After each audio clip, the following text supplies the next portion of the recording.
First, could you just give us a little background about what you do, how you seek to support women through venture capital and angel investing? Yes, Leslie. You know, it's such an exciting opportunity to be able to both start entrepreneurial companies, but also to be investing in those entrepreneurial companies. This is where most of the innovation comes from in our country. And for too long, we have not been involved as investors. And as entrepreneurs, we've often not been able to get the kind of money we need to really effectively grow our companies. That's all changing now, though. What do you think have been the big hurdles in the past, and what are you seeking to solve when you say it's all changing now? What is the solve for that? Well, traditionally, we've not been a part of these networks where investments were made by initially angel investors or individuals that were investing in these new technologies and new innovations, or in the venture capital world, where we put our money behind venture capital funds, and that money is invested, in really interesting, innovative, sometimes groundbreaking kinds of companies. Now we're seeing more venture capital firms like Portfolia that are actually designed for women, using different approaches and interactions in communities, and often backing the kinds of companies that can really both impact our lives and provide us outsized returns. What are some examples of those types of companies, whether it be in the healthcare space or the consumer space, as we've shared so many stats about women and wealth during the session so far? It's very clear that the trend is kind of up and to the right in terms of women's purchasing power, women's access to wealth, women's overseeing of wealth. And so what kind of products out there that you think would be or are currently filling that gap?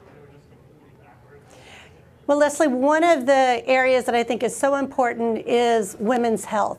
Portfolia created the first venture capital fund focused in women's health, and that was just in 2018. There had never been a venture firm that was really looking at women's health as an opportunity to both make returns and get new innovation out there.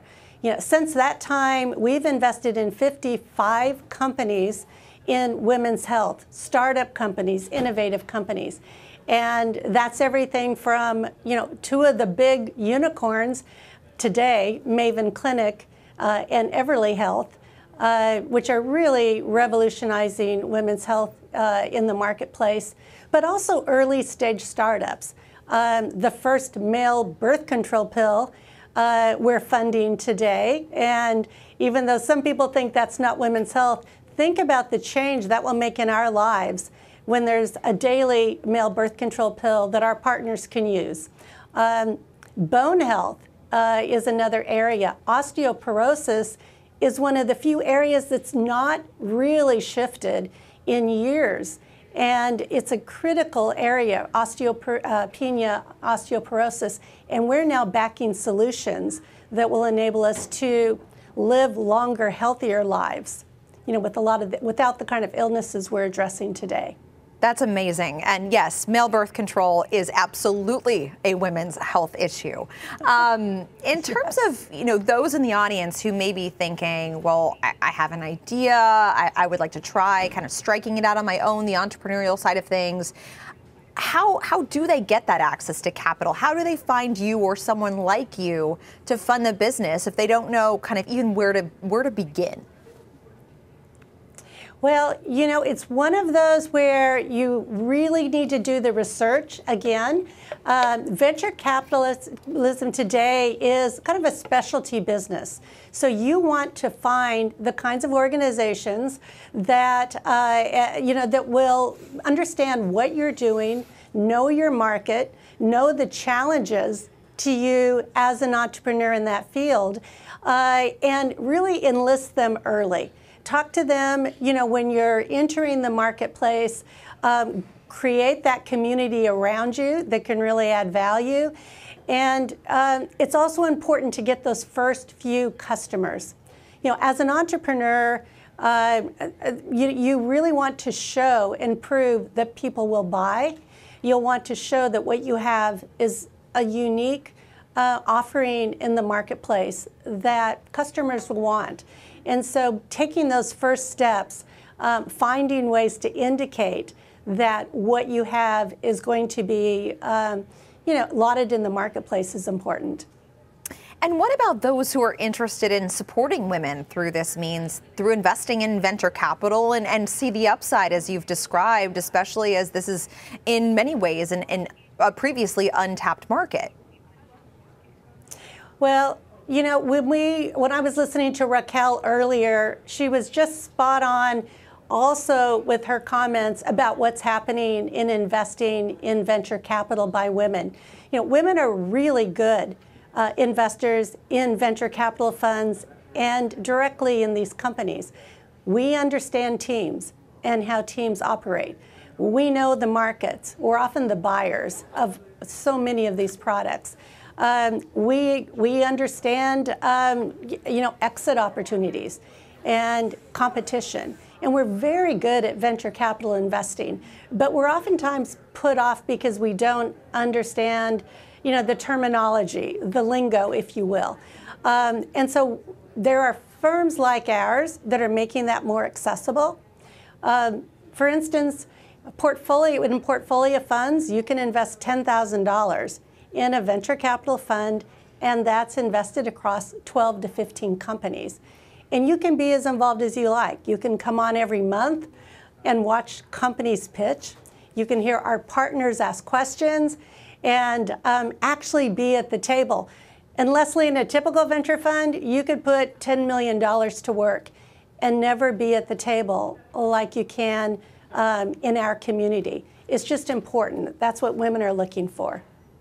Do you think that women entrepreneurialism is something where the full ecosystem is best supported by women, or does it really matter if you have women investors in your women limited partners in your venture capital firm, in the fund there, and then that invests in women entrepreneurs and women leaders, serving women customers? I mean, is that kind of supply chain of capital important?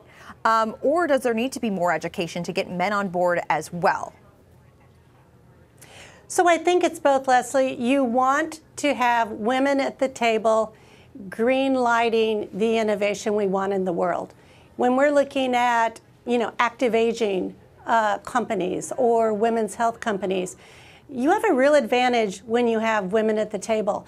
And in our case, we have, women OB gynecologists, anesthesiologists, and others that bring great strength and knowledge and expertise. But we also need men, and we need those late stage big dollars coming in behind these companies. And so you need the full ecosystem. And often, we're the ones educating men in the environment on what the opportunities are in these marketplaces. I mean, women's health is over $1 trillion investing opportunity. And honestly, for many, many years, it was completely missed because there weren't women at the table. I think it's critical that we're at the table making these decisions ourselves. Oh, absolutely. It's just an amazing revelation how impactful women can be when they have a seat at the table and can showcase these markets that people previously just didn't even know existed. Lastly, I just wanted to share with you an audience question, which is, what is the entry point for careers in VC? If there are more women in VC, we will fund minority and women enterprises. Absolutely, we will. We need more women at the table. And the best way to start is as an angel investor, getting your feet wet and really understanding those opportunities. That's really the entry point, is starting to make those investments. And you can do it, with very small numbers at the beginning.